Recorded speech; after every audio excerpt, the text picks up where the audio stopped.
Much better. Hey, good afternoon, and welcome to our afternoon sessions.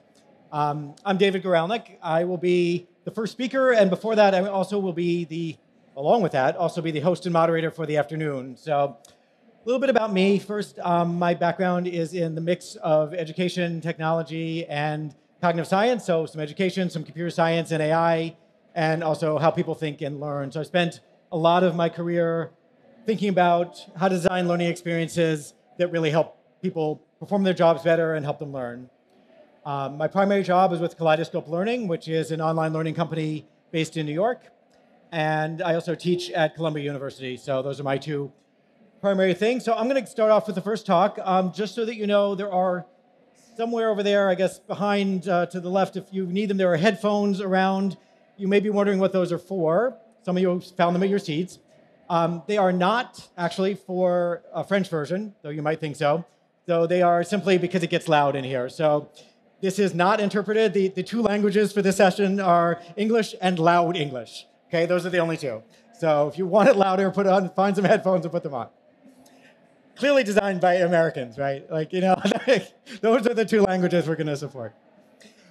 Okay, so thanks for taking the time this afternoon. I'm going to talk about how AI and new technologies can really help us change performance and learning as well. So let me start with a little bit of a demo. And see if I point at something. Where do I?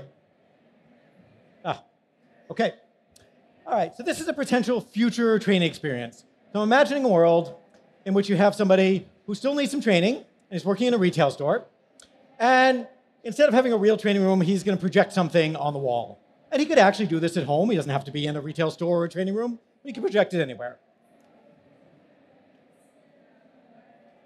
And through the magic of waving my hands, this is going to move. Am I pointing at the wrong thing? OK. Do I need to point somewhere different? I need a clean line back to you? OK. Got it. OK. All right. As long as, OK, if you two don't move, I'm going to be able to do this. OK. No, stay right where you are. No, wait. You're now breaking the line between this and is right between you. OK. All right. So he clicks on his wall, and what he gets projected is something that looks like this. It's a retail store. How about that? He's a retail trainee. And he can zoom in, he can look, and he can walk in this world a little bit. It's projected, so he can't really do everything, but he can walk in or zoom in, and he sees a customer, and he might say, this is the person, the trainee saying, can I help you find anything? And in this imaginary world, there's an AI coach. And the AI coach notices that maybe his tone was okay. He wasn't maybe the most friendly. So she says, make sure you smile and look friendly. So she kind of jumps in and helps him here. Okay, back to this again. A little different perspective. Customer says, yes, do you have this in the size small? And he says, I'm sure we do. Let me check for you. Okay, seems like he's doing a pretty good job. This little simulation. And then we're going to jump ahead to the end. And the coach says, you did great, but you need to work more on your facial expressions. Okay, and gives him some scores in this case. I don't always know that scores are the best way to go, but in this case, I think they work out pretty well because he's being scored on kind of the actual things that you need to do this job well. Okay, so here's how he did in finding the right words. Here's how he did in tone. Facial expressions, as discussed earlier, was not his strength. And overall, the customer is, pretty good, but she's not exactly ecstatic here at 70, I guess. Anyway, that gives us a feel for what a potential future world might look like. So let's talk a little bit more about what this is. This is a very experiential learning experience. And a lot of what we still see in today's world is a step away from what a job is going to be, right? So you do something, you take some kind of training experience, you're asked to know information and memorize it and pass some tests, or maybe pick something that's a little more, pick something from choices that's a little bit more scenario-based, but not all that challenging. Doesn't necessarily give you a real feel for what the job would be like or ask you to do the things you'll have to do on the job. And so it might not transfer to the job. There's a lot of educational research that will tell us that. And it's been, not always as easy as we'd like technologically, though there are ways, and there have been for a number of decades, to do things that are more experiential. And you're in a realistic context, right? So this is a person learning to be a retail employee, working with customers by being in a simulation of a retail store, working with customers. It's learning by doing. So you really are doing the job. And again, this is going to result in skill transfer. So, on the academic side of my life, I have to, I'll cite some research. There's some good papers about situated learning and some others about skill transfer and some things that are worth it. There's coaching guidance. So you learn by doing, but you don't learn just by doing and hoping you got it right? You're getting a coach who's there for guidance. So, the coach can answer questions, perhaps. I didn't show that in this little demo, but I could say, hey, AI coach, what do I do now? Customer looks a little bit upset. What should I do? She looks bored. Should I approach her? Could have maybe asked those.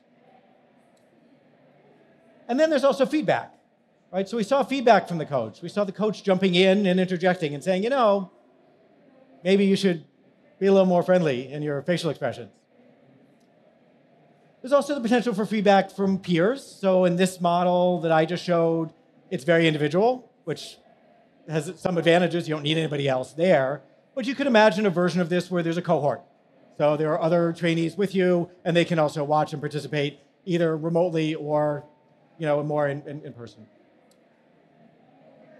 There's also feedback from the environment, which I didn't specifically say here, which is another thing. The environment meaning you might make the customer angry. You might see the customer turn away from you. All of these things could happen.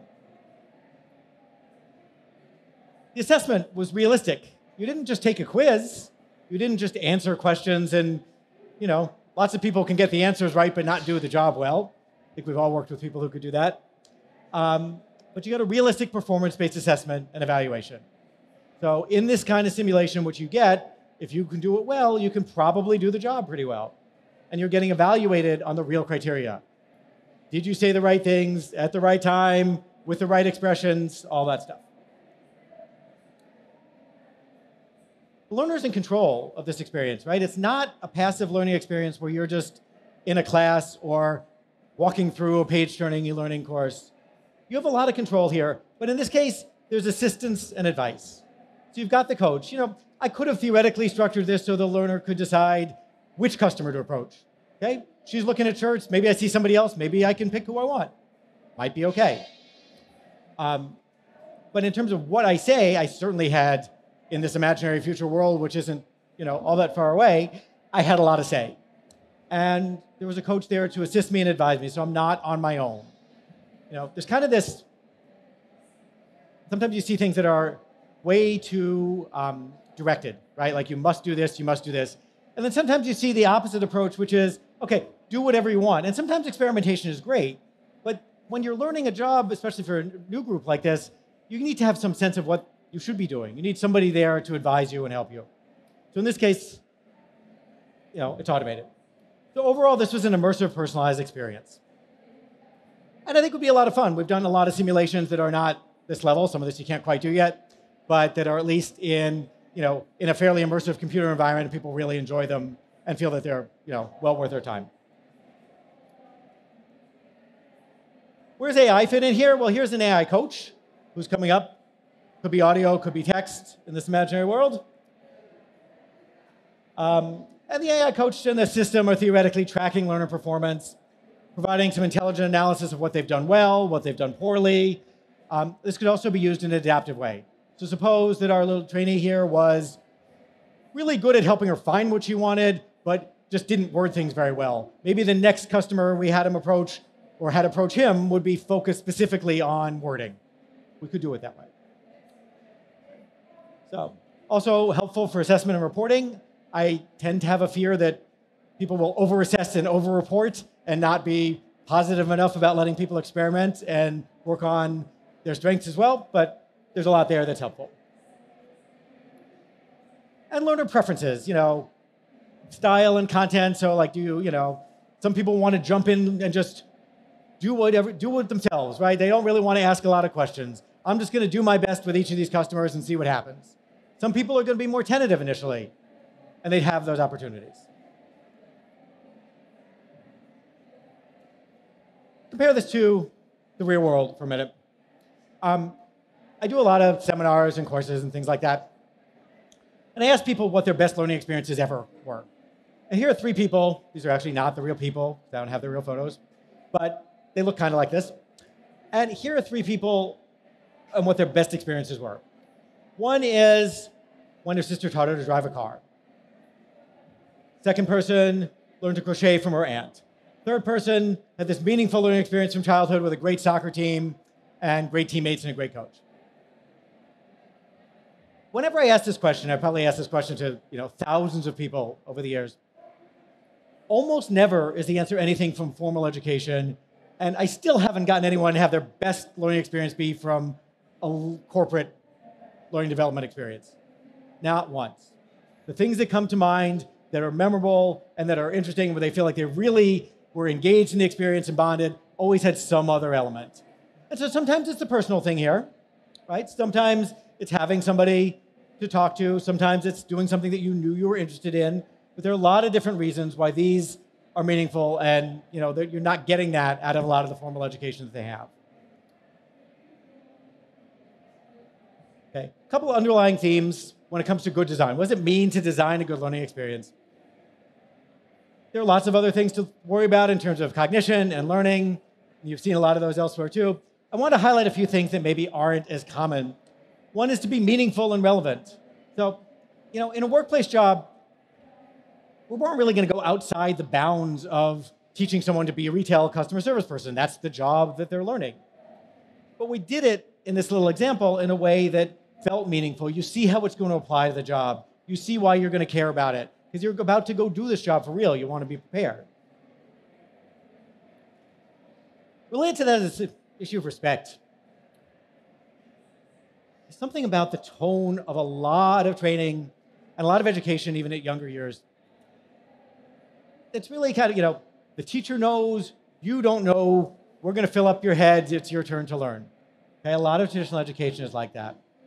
And it puts people in a situation, puts people in a power dynamic situation where they're learning to absorb information. They're learning that education means absorbing information. My vision of education and training is very different. Workplace learning, because it's really not training most of the time, is put people in a position to succeed. Go into this thinking, you have this, you have the ability to succeed. You're going to learn some skills. You're going to learn information in the context that you need it. You're going to learn how to do things. All of these are great. You're going to get to experiment. You're going to fail sometimes. We all do. You're going to make some mistakes. You're going to get to pursue some things that are interesting to you. All of that is part of what you do, and it puts people in a much more respected position as the learner, whether they're children or, most of my own professional life, which has been with adults and certainly in corporate L&D. Along with that, the idea of being supportive. So not just, that's wrong, do it again. You see a lot of online learning still. They answer a question, you see a bid X, that's wrong. Put them in a position where you're making a decision. Have the feedback from a coach be more supportive and certainly more nuanced. Sometimes it's just going to be, hey, that wasn't the right thing to do. But then it's let me tell you why, or let me help guide you to do it the right way. Not just wrong, guess again, which kind of again goes to a feel that I don't think is the feel that we want. Also, as I mentioned, encouraging experimentation along with that. Not as much you can experiment with in this particular example, but in general, put people in a position where they can experiment with things. A little bit of history. Early education, this goes back, to ancient Babylon. I think it goes back before that. Early education had a lot of apprenticeships in it, right? A lot of times people would learn skills by working with a master. You want to learn how to be a blacksmith, you work with a master craftsman, right? And so you'd form this relationship where you're an apprentice, you work with an expert, you maybe start with really minimal tasks. First you're sweeping, then maybe you get to help out a little bit more.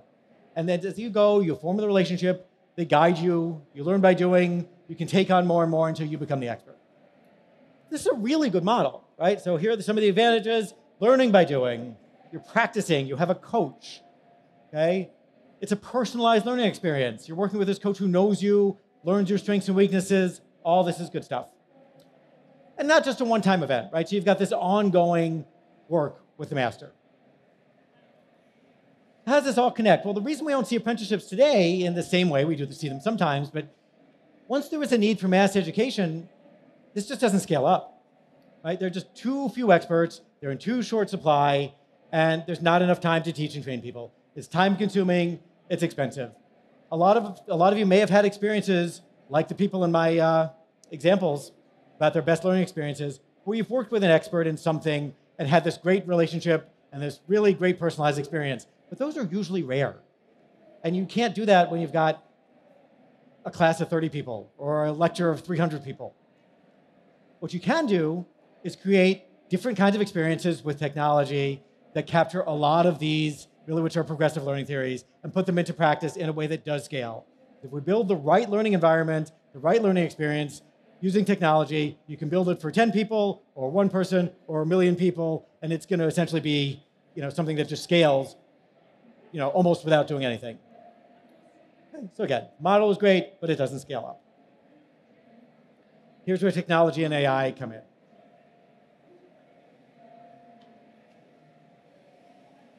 A lot of the theories that I talk about and the themes I talk about are related to the idea of design. And design's a funny word, because when you talk about design, people often think of the graphics and of the look of things. But to me, and I'm not the only one, design is much more than that. Design is really the overall experience. What are you creating to help solve the problem you're trying to solve? Help people do a job better, help people learn a skill, any of these things. This is a quick design story. This is an old MP3 player. This is one of the early MP3 players. I had one of these, actually. And this was in 2002. And it was the first one that I saw that was really, really portable. Okay? So you could take it with you. It was nice if you want to go running. And the way you'd put music on it was you would take a USB cable, connect it to your PC laptop or desktop, because that's all it worked with. Name your music files that you got from somewhere, which are usually from your own CD collection at this time. Name them something that you might actually recognize when it's on that tiny little screen. And try to figure out the format so that the right letters came up on the screen at the right time. Copy the files, take it, play them in order. And that never really caught on. Like, it was fun for early adopters. It was fun to try. Didn't quite do it. And then later the same year, Apple came out with the first iPod. And it wasn't as portable. It was a little bigger.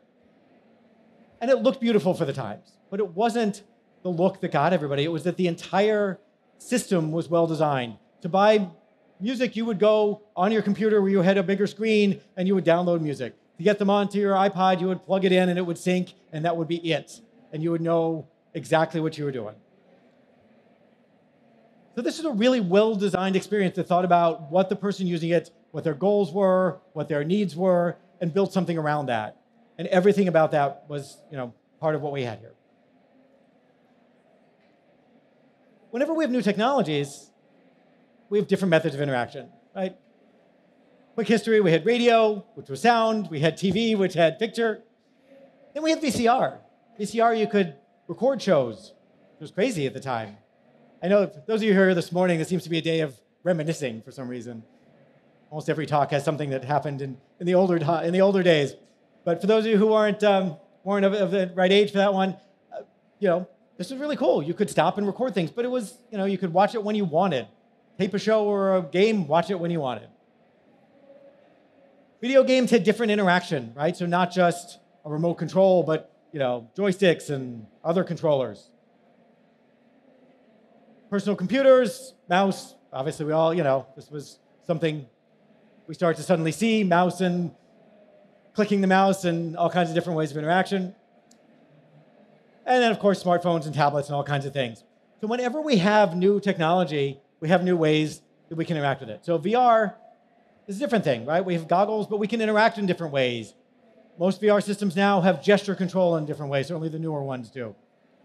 Been working with Quest a little bit with Meta a bit on the Quest 3, and that's, certainly has some gesture control that's better than what we've seen before. Augmented reality, you can walk around with a phone or with glasses and see some things that augment where you are. So maybe I'm walking by someplace and I want to know, what's on the menu for that restaurant. If I don't walk up to the restaurant, or what do they sell in the store, I might be able to get that information. Holograms are getting closer to being something you see, more than just on fancy stages. AI, we've talked a little bit about in the AI coach and some other things, and we'll talk more about that today. And other, bendable, foldable screens, headphones or headsets that communicate some of your brainwaves, all kinds of crazy things. Faster networks, 5G is out, but not everywhere yet, although I think most places. Okay. So I'm going to show you another different example. But my point about the different technologies is when you're designing a learning experience, think about what the technologies allow and what they enable, right? Because there's been a tradition of taking the models that we've had before and seen. People grew up with classroom lectures, textbooks, quizzes, and tests, right?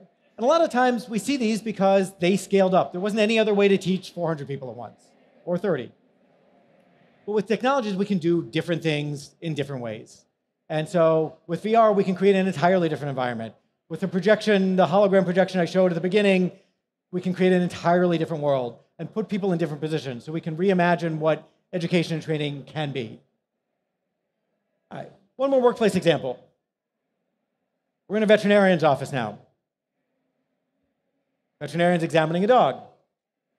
He might have an AI coach who's with him, who says, based on information from the sensors, you might want to check her right back paw to see if there's a cut. Maybe that's something, even a good veterinarian wouldn't have seen, but the coach could jump in and help. Okay, so we zoom in a little bit.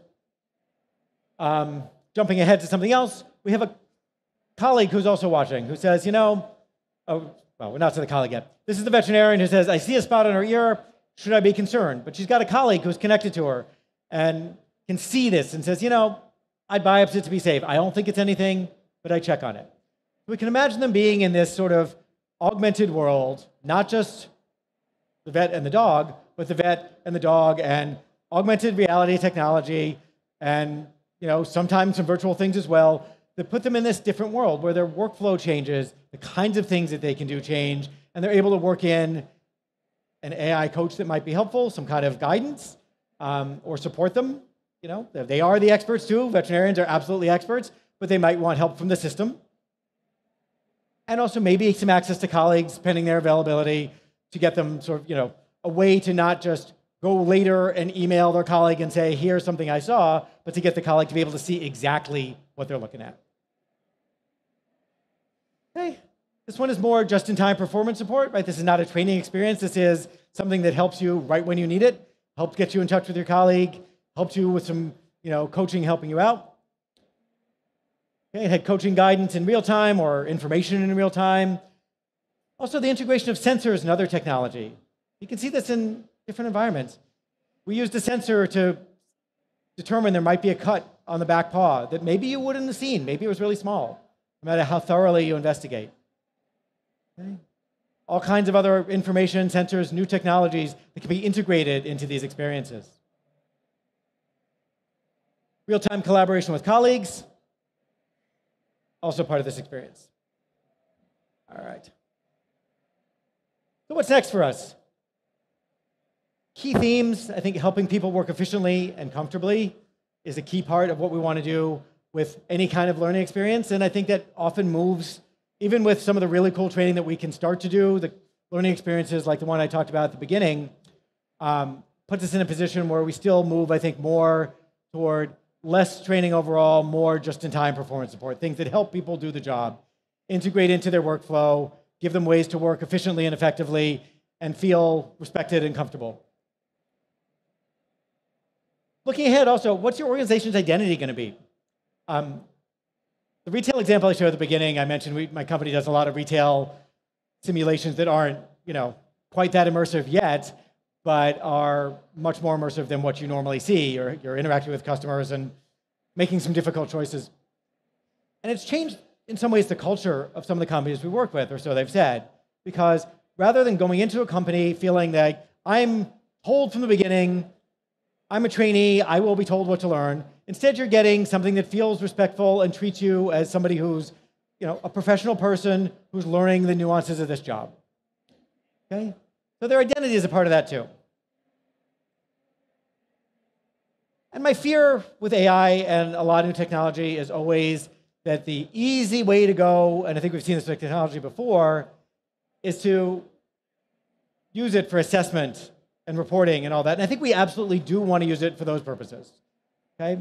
We're going to be able to get a nuanced view of somebody's strengths and somebody's weaknesses. But I don't think we want AI to become a super HR department all the time. Right? I don't think we want lots of evaluation of you only and nothing that's more supportive, because it puts people on the defensive a lot. And so I think that's something we're going to have to think about as time goes by, as we're able to continue to evaluate people's performance more effectively. But it puts pressure on in a different way. And I don't know that you want to be spending every moment under pressure in that kind of way, even in a job that you need to perform well. Most jobs are not the kind of jobs where you don't get the chance to think. Okay, where's the role of AI? We saw the coaches one. There'll be other talks about the role of AI in the creation process, which is a totally different area. Generative AI in particular, we've talked about that this morning for those of you who are here. We'll talk about that again later on. But within the world of experiences, my view is technology needs to and can, if we do it right, help us create human experiences, more human experiences. Partly put people in touch with people, but also create the experiences so that they feel warm and human. Right? It's not a machine telling you what to do, but it's you're getting to be immersed and involved in a really interesting environment. Forward-thinking companies, I think, will put people first, and technology is used in the right ways. There's always a tendency when new technology comes out to, think it's going to solve your problems and put it first. And so we can use AI and new technologies to help create individualized, engaging learning experiences that are scalable. And that's really the heart of a lot of this, right? Is look at some of the best learning experiences that you've had, which almost certainly involved people, often involved somebody who was a great mentor or a great coach. Try to capture a lot of what you got out of that relationship. Try to put you in a situation where you can experiment and try things and perform a real job in a safe way, where if you make mistakes, you're going to learn from those mistakes. If you say the wrong thing to a customer, you didn't blow a sale. Okay? You learn from experience.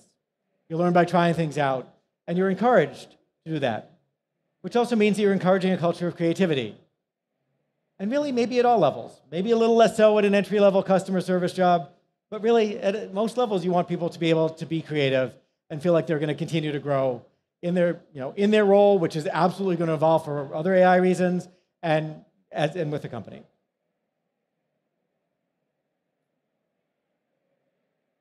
One last thing before I leave time for a question or so. Quote from Isaac Asimov, famous writer and thinker. This is way back, 1983.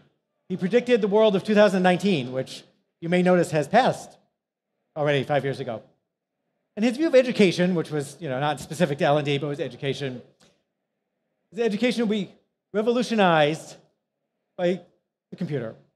An opportunity for every youngster and every person, so I think that's the L&D application, to learn what they want to learn in their own time, at their own speed, in their own way. And education will become, this is kind of the last point that I think is the key point, it become fun because it will bubble up from within and not be forced from without. And to me, almost every type of education should be like that. I was fortunate enough as a child to be at a really progressive elementary school where we learned with a lot of these concepts. We learned by doing, we had a lot of say in things, we got to experiment, we got to try things out, we felt like respected members of the culture. And it never felt forced. Sometimes it felt like you didn't want to do it, but it didn't really feel, everything does. Hard problems are hard. Sometimes you're not in the mood. But it didn't feel forced. It didn't feel that we were treated as the bottom of the bottom of a hierarchy, simply doing what we were told. You felt that you were in control. And I think with a lot of traditional education, we've lost a lot of people's natural learning ability and natural learning sort of feel for learning. And I think that's got impacts on society as well. So if we use technology, there's a danger here, right? Because if we use technology in the wrong ways, we simply take that and multiply it by 1 million or more, right? We take the bad feelings and now you're evaluated every second of the day because your employer knows every step you take and how many steps you took and whether you went to the bathroom 3 times when you're supposed to go twice, and they'll know all of that stuff. But it doesn't have to be that way.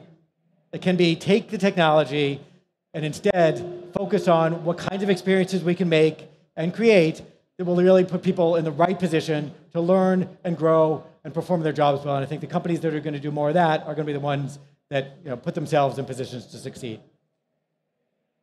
Okay, with that, thanks so much for taking the time to talk with me. I'm David Goralick. My contact information is here. I have also a book that's available over there next to us if you want to take a look that has more on this. So thanks so much, and thanks for your time.